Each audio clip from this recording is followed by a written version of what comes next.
Bismillah, walhamdulillah, wassalatu wassalam, ala rasulillah, wa ala alihi wa sahbihi, wa man tabi'a sunnatahu ila yawmiddin. Assalamu alaikum wa rahmatullahi wa barakatuh. Brothers and sisters, welcome again to another episode of the series on Dawah. Today we come to an episode that deals with the do's and the don'ts of Dawah. On the previous episode, I mentioned an example of how a da'i can be giving Dawah and just the way that their body language or their facial expressions or what they say can destroy that da'wah. And we'd also mentioned in the previous episode how you should be very careful with your body language, your tone and your facial expressions when you're speaking to people in general, even more so giving da'wah.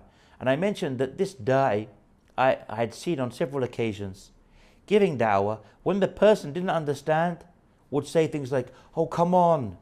How can you understand that, my friend? It's obvious." This will destroy the da'wah. Maybe that person didn't understand it.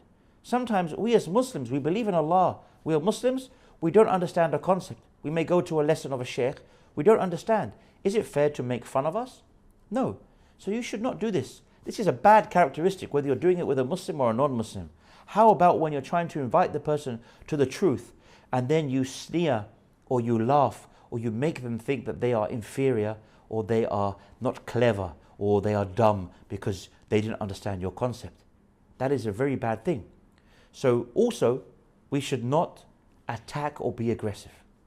So I have a list here of some of these characteristics we must avoid. So in the course of da'wah, you may encounter challenging questions or some resistance. And this is where our communication skills, brothers, and our sabr, we mentioned before, having patience. This is where this truly comes into play. It's essential for us to remain calm, patient and respectful when we're having these conversations. But at the same time, we clearly pass on our points and our message. So you as a Muslim, as a da'i, should avoid starting the dialogue with aggressive or confrontational remarks or behavior, as this will first of all push them away, it will make them defensive, it will put up a mental barrier between you and them. And you should also stay away from any approach that you feel may annoy or provoke them. As these, if we look at these will shut down the communication. Once these things we just mentioned, you'll come to a clash. It will shut down the communication. It will shut down your da'wah to them. Also, we should make sure that we be direct in our responses. So, like I mentioned in the previous episode, if we try to dodge things and avoid things and not be clear, it will cause confusion and they will distrust you and the message of Islam. And we should also not adopt a passive attitude. People say like, let's not push him.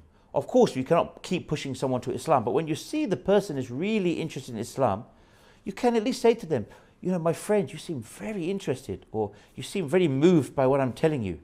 Have you ever thought of becoming a Muslim, or what's stopping you from becoming a Muslim? This is an opportunity when you see that the person is responsive and inshallah, that they believe in this, that they have a belief towards Islam. Also, we should be inspiring and persuading. So effective da'wah, it includes inspiring others with what, brothers and sisters? With the beauty of Islam. We show them the true teachings, the true beauty of Islam, and we do this by combining our rhetorical, our verbal, the way we speak, our words, our skills, and our knowledge of Islamic teachings, and with a compelling presentation. We present it in the best way we can. So during discussions, we should avoid interrupting others unless it's absolutely necessary, and refrain from using responses like no, or what you need to know, my friend, is that Islam, no. Nothing that is like negative, seems aggressive, seems confrontational. We have to use the best responses and the best behavior in giving da'wah. Rather, you can sometimes say to them, I agree with you, when they mentioned something that we can agree with. So this will foster positive dialogue, and we should avoid treating these interactions as negotiations. So we don't negotiate with them. We don't try and water down Islam and try to, try to, where there are some things we cannot water down. But we focus instead on enlightening them and sharing with them the message. So in summary, when it comes to good communication skills in Dawah, good communication skills are vital skills in Dawah. They help to accurately, respectfully convey the message of Islam, and they do it in a way that resonates. It leaves an impression. It stays, it resonates, which means it stays with that person and those individuals when you do so.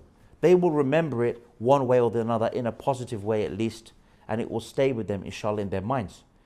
It will also enable us to build meaningful relationships, handle difficult conversations, and adapt ourselves and our conversation to various audiences and situations and behaviors. And inshallah, it will inspire others with the teachings of Islam. And inshallah, I want to end on that episode where today we have discussed the importance of good communication skills and how they are a vital part of da'wah. Until the next episode, inshallah, assalamu alaikum wa rahmatullahi wa barakatuh.